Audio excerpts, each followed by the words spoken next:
Ocali TV presents Football Preview Extravaganza! Ladies and gentlemen, boys and girls, far and wide, welcome to Stillwater, Oklahoma for the Ocali TV Football Preview Extravaganza. I'm Brody Myers, and I will be moderating this show today.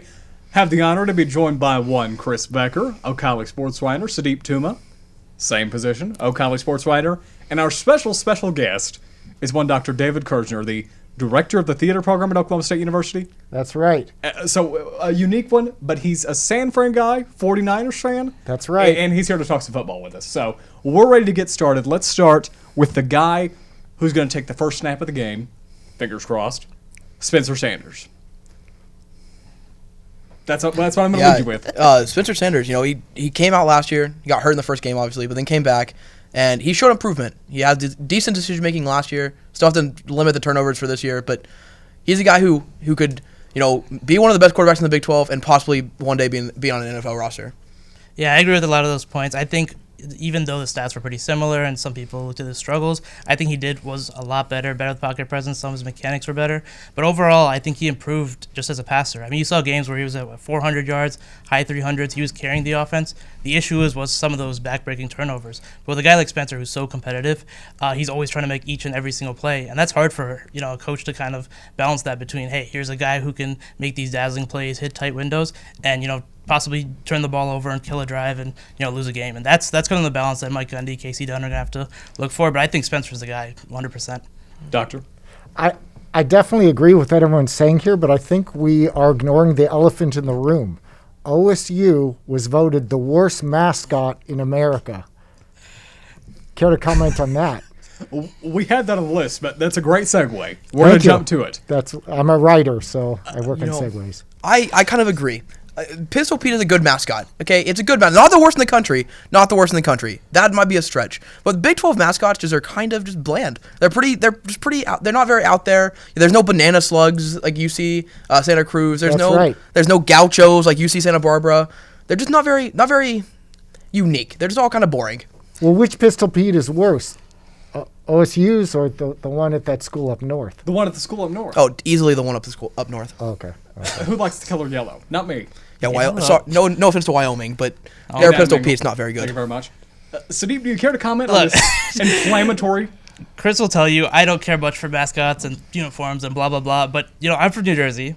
And when I would, if and when I was there, I would look at something like Pistol Pete, and the face would kind of scare me. Not going to lie. I don't love the Pistol Pete, and he's carrying a gun, too.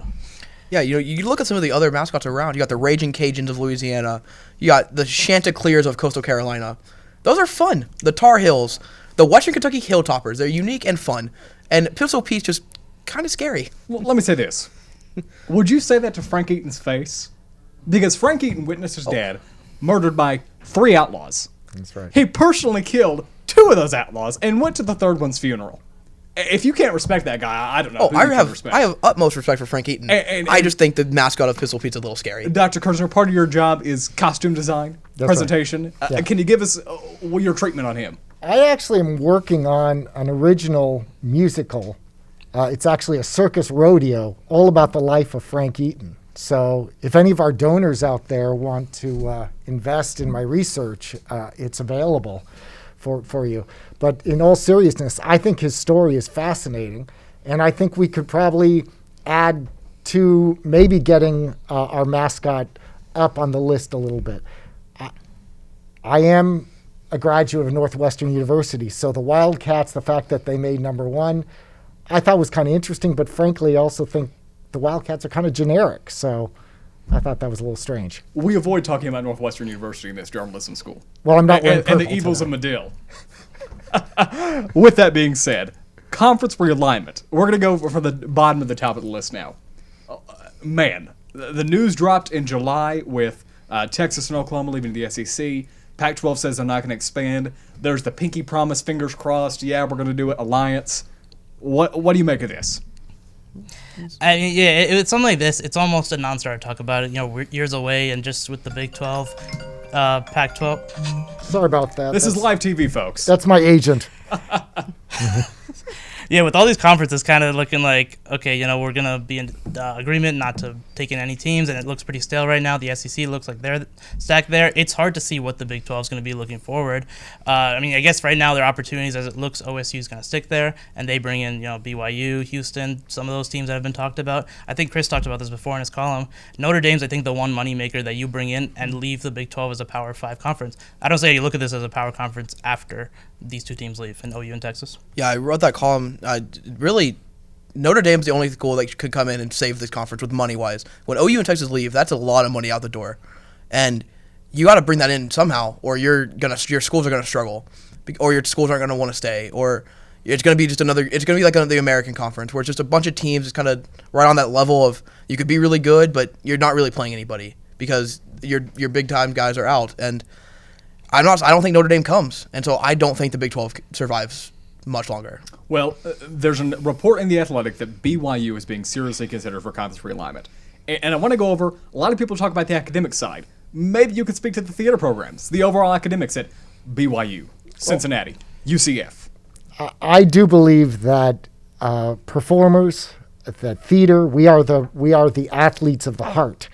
And so I see very much a connection between athletics and performance. I actually coach a lot of athletes because you have to spend a lot of time like we're doing right now, and that's important. This is all an issue of money and funding. This affects us all. We can't hide our heads in the sand about this. That if something affects Gundy, it's affecting us. And let's take a look at our new president. Day one, their first day, and they had to deal with conference realignment, and that took a priority over COVID. It took a priority over everything because it literally affects the bottom line, and it's an important issue. Now, Chris, you said you don't think the Big 12 is going to survive. Do you mean that in the sense of in its current state, or you think it's going to be completely null and void soon? A little bit of both. It's definitely not going to survive in this current state. And I think if you bring in those other schools, some of these top schools are just going to dominate every year. The OSUs, the TCUs, the schools that are already here are just going to dominate these guys. Because BYU, good, but not on the same level as some of these other schools athletically. Academically, it's just hard to find the right fit for the Big 12. And these schools, it's going to be an all money issue. And I just don't think there's the money out there to save the Big 12. I think it's a sinking ship, and it's a matter of time before it's completely under. Rapid fire, if Casey Strum walked in the studio right now and said you get to pick one of the schools within reason that's coming to the Big 12, who are you picking? Of the ones that have been the ones that are out there and a logical choice, probably being BYU is probably the coolest fit. Utah's always fun, but obviously Notre Dame is the number one overall. But a realistic, realistically, BYU, one of those American schools or BYU. Yeah, I would go with the same way, either BYU, Cincinnati, for two reasons. One, you're right, it's the economics and finance of this. That's the main thing. It's not about OSU can make their product better. It's not them playing better. It's not any of these teams playing better. It's the marketability. Again, New Jersey, you look on national prominence, everyone knows OU, right? I'm telling you, a lot of my friends still think I go to OU. It's like that's what people look at. OSU, unless they're going 12-0, 11-1, most people nationally on ESPN are not talking about it the same way they're talking about Lincoln Riley and OU. So BYU, Cincinnati, some of those schools, the marketability obviously is not what OU, Notre Dame, one of these schools are, but what they can do by winning a lot and hopefully bringing that prominence up, which in turn brings economic finance up. Pick a school, doctor's orders. I would love to go up against BYU. I think our actors are far stronger than. There you have it. And so I'd love to see that happen. Okay. We'd crush them. Point taken. I believe so too. Let's talk about the wide receiver room at Oklahoma State. Obviously, you had Tylan Wallace, Des Bryant, arguably the best college wide receiver ever, and Justin Blackmon. This year, we don't know yet, but there's not someone that just jumps off the roster. You feel like that guy's going to win the Blitnikoff. Right. What's that going to look like for the Cowboys? Yeah, it's a deep room, but an inexperienced room. Only two guys coming back, had a good game a big game last year and have the stats to kind of back it up. Brennan Presley only played in Miami, or only showed out in Miami. Tate Martin, you have a small sample size. But Tate Martin's going to take over this Tylan Wallace role of the number one receiver this year. And it's going to be interesting to see what he can do. He has all the makings. He has been the number one receiver before at Washington State before he came here. So he has the numbers to back up some, at least some production of a number one receiver. and he's been there. He's older. He's a super senior, and he has a family, which is the most important. He's mature, and I think he can do it. I think he can fill those shoes. Although big, I think he can do it. Yeah, I mean, personally, I know a lot of people are excited about Brennan Presley, and I think he's going to have a great season. But I see Tate Martin having, the biggest season for OSU because he fits the role of what Tylan Wallace did so well. He ran a lot of those hitches, curls, screens, down the field, jump balls. He did all of those things at Washington State, and we saw some of that in Miami. And I think that's going to be a big thing. When Spencer Sanders throws up those 50-50 balls, which he does so well, they're going to Tate Martin. And Brennan Presley in the slot, I know if you see Dylan Stoner in the past 2 years, when he's moved out to the Z, when Tylan's been hurt, that's when Stoner's at his best because OSU doesn't utilize the slot as much. But I think what we kind of saw in the Miami game is Casey Dunn and this offense have done a good job getting the ball into the hands of Presley, who's going to have a big games, big season. But yeah, as you talk about the depth, I think it's a lot of inexperience, but there's been a lot of hype around the Green Twins and some of these other players. So I think we're going to see who actually ends up breaking out, but there's a bunch of talent there for sure. I'm a big fan of super seniors. I'd like to play this year. I think I could catch. As I said before, I played in 3rd and 4th grade, and they called me the finisher, the crusher. I thought it was a destroyer. It was different language. back then. Interchangeable. Yeah. Okay, Yeah. very good. If you had to write a musical about one wide receiver in OSU, who would it be? A music about one wide receiver. Justin Blackman, Des Bryant, Tylan Wallace? I forget. It was the guy that Frank Eaton shot back in the day. I forget who that was, but definitely he'll end up in there. All right, very good. Let's talk about the defense. My favorite player on the team, Malcolm Rodriguez, he carries the defense. Last year, I mean, I can't think. I've been an OSU fan for 20 years, which is as long as I've been alive. I cannot think of a better time that OSU's had a better defense. Maybe 2011. They could lead the way this year with maybe a inexperienced but still good offense. Right. This defense is somehow looks better than last year, and last year was really good. And you mentioned the 2011 defense. This one on paper looks better than that one did before the season started, and that's scary because that defense was really good, but paired with that lethal offense it was kind of the overcast. But this one's going to be in the shadows. This defense will win OSU football games, led by that secondary of Trey Sterling, Tanner McAllister, Colby Harvell-Peel, Jarek Bernard Converse. There are guys all over this field, and their D line is probably, I think, one of the best in the country. Yeah, I mean, people say I talk too much, and about this defense, I could talk a lot about them. But building off what Chris said, I think for the safety unit with Trey Sterling and Colby Harvell-Peel, that's debatably the best safety duo in college football. You talk about the cornerbacks, Jarek Bernard Converse. He was overshadowed a lot by Rodarius, but he's a lockdown corner. You got 2 great linebackers. Devin Harper's been producing at a great level. He's been essentially like a third starter for them these past couple of years. And Malcolm Rodriguez, like you said, he's great. He shoots gaps really well. He plays great run defense. They use him in pass rush. And the D-line is so deep, and I think Trace Ford, right, that's the number 1 name there. He's excellent. So I think they've got the pieces all around. I love the way Jim Knowles' schemes run, how well he designs stunts and delayed blitzes, a lot of these different things. And that's why this unit's been so impressive. I'm looking at your stats right here. I mean, what a deep bench we got here. That said, I could watch Trey Sterling all day long, just take him on. Just him stand there against an offensive line. Great point. Yeah. Let's take a break from football. I'm going to go a little off the rails. I hope the director's all right with this. We had a fake high school play football game on Sunday. Are you aware of this, Doctor? I'm not aware of this. So let me give you the quick treatise on this. There was a high school football game on Sunday on ESPN. IMG Academy, who is a very legit magnet charter school with some big-time athletes, and this other mysterious school called Bishop Sycamore.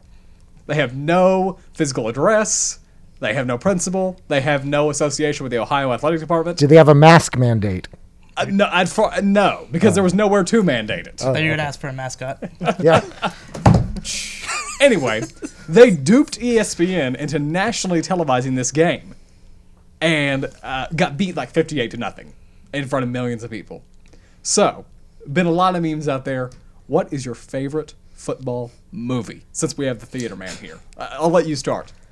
Oh, I got to say Friday Night Lights. I can't decide whether it's the movie or the series, but because of it I'm going to the Stillwater game, though I think it's in Edmond this weekend. But I'm driving down. Okay. Yeah. You're gonna make the trip up to Boomer Road. Something like yeah. Okay, there you go. Sadiq? Oh, there's so many. I think Remember the Titans, the easy one, but I think that's the one that's just like no matter how many times you watch it, you love it. Just so it's laced in so many different directions, and I mean, personally, I love sports movies. I watch horrible ones all the time just because they're about sports, and there's a lot of morals and lessons and so much more to just the sport. But I love that one for sure. You watched All American, didn't you? No, but my mom is from the Odessa Midland area, so I think she'd probably disown me if I didn't say Where Friday are you Night from? Lights. Okay. Yeah, I'm from Shawnee, Oklahoma, Steve, so not from the Midland, Odessa area. Let's do the pretend Reese Davis. If you watch Game Day, he gives $100 to someone who can answer a trivia question. This is my $100.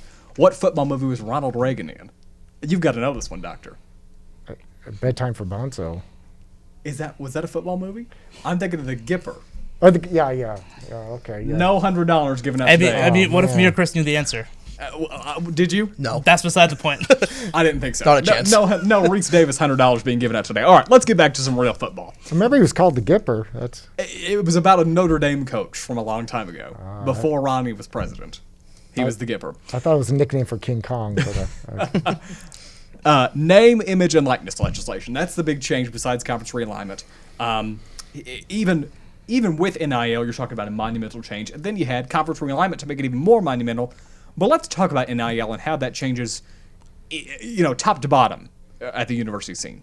Chris? Yeah, I think it's a little bit different depending on how you look at it. There's multiple ways you can. You can see that it helps these small schools. Like, I remember down at Big 12 Media Days, Kansas State's coach talked about it. He's like, it helps Manhattan because you can come in, you can be the number one guy, and there's tons of local businesses there who are going to want to pay you and have you represent them.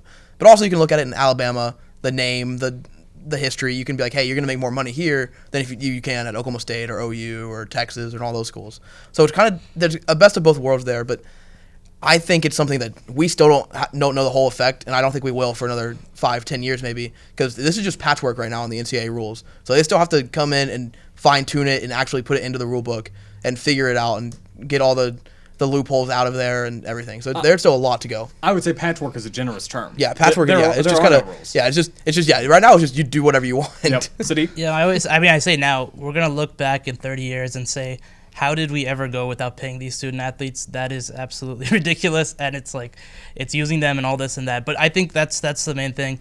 So many of the arguments nowadays are, like if you're going to Texas and donors can pay $1 million to all these guys and and hand them so much money, where you go to a place like Manhattan or Stillwater or wherever, where you have a lot of these smaller local businesses, or even the locker room where Tylen Wallace is obviously making more than the third string left guard, and those sorts of things. But I think naturally that's kind of the thing we see all together, right? Even the NBA, NFL, the bigger players in the same locker room, they're going to be making millions versus hundreds of thousands at the lowest veteran minimum. But I think that's something that you deal with, and that's just natural, and eventually doesn't end up being kind of a non-factor because people adapt, humans adapt, and I think that's why in the end obviously there are gonna be some flare-ups here and there, but there were issues when guys weren't being paid. So I think in the end this is a good thing because it's the freedom of economics, right? Because of marketability, you pay for what you watch, and popularity with college sports are there, and that's why they get paid. So I think in the end it'll work. I think this is probably a better system than just panning each player the same amount of money. So I think this works out, and I think it might have its issues, but I think it works out. these amazing athletes are putting their lives and their brains on the line for our entertainment. If you look outside at tailgating, they're setting up their chairs right now out there. And so that's something that I think is super important for us to think about, those athletes that are putting their few months, years on the line that they have in this business, and I think they should be compensated.